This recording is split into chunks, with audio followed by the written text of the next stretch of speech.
O Lula, amigo dos palestinos, não que o povo palestino ou árabe não precise do amor de Deus. Nós os amamos no amor de Abraão. O chamado de Abraão é para amar todas as famílias da terra, independente da sua nacionalidade. Mas do ponto de vista político, o Brasil, o Lula, se aproximou dos inimigos de Israel.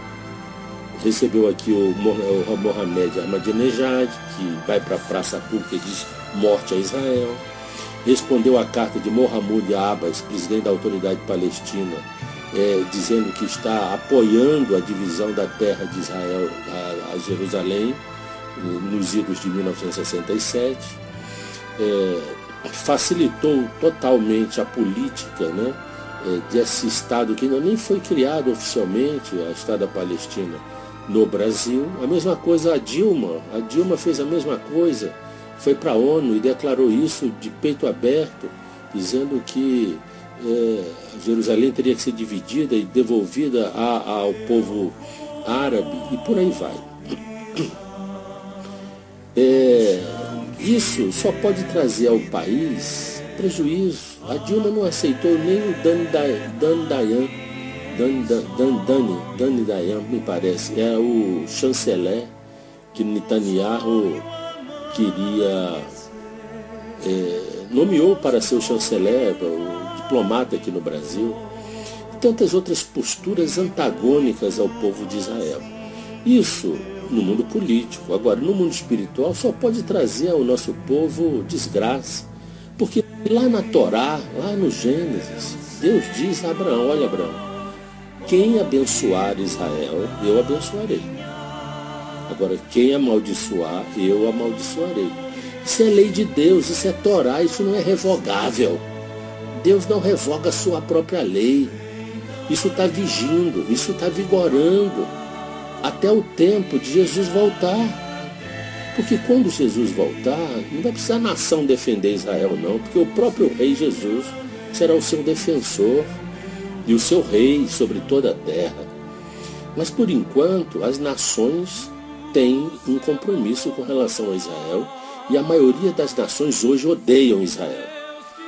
Tanto é que nós vivemos um momento em que Israel ficará isolado, nem os Estados Unidos poderão socorrer Israel nas guerras que se aproximam. Mas voltando ao Brasil, e por que o Brasil está nessa situação? Exatamente porque paira sobre a nossa nação um espectro espiritual das trevas.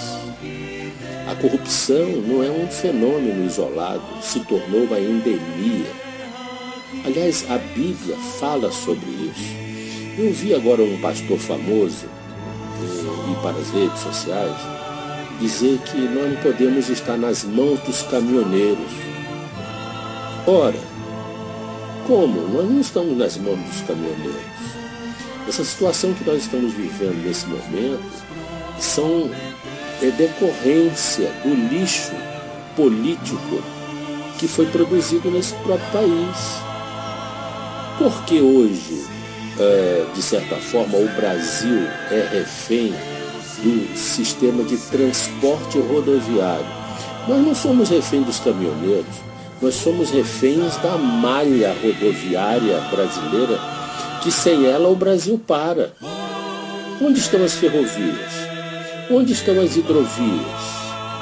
Olha, a primeira rodovia asfaltada, pavimentada, foi a Presidente Dutra, que foi fundada pelo presidente Washington Luiz, em 1926, e que ficou até 1940, a primeira asfaltada.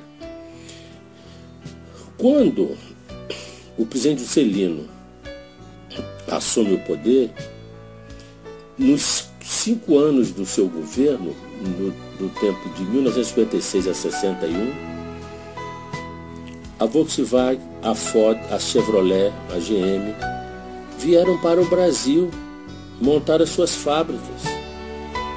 E ali, nessa relação de cumplicidade com o sistema automotivo, deu-se ênfase a essa indústria, porque a partir dessa indústria Juscelino traria para o Brasil uma pseudo situação de modernidade, e a partir daí o governo se comprometeu em desenvolver a malha rodoviária.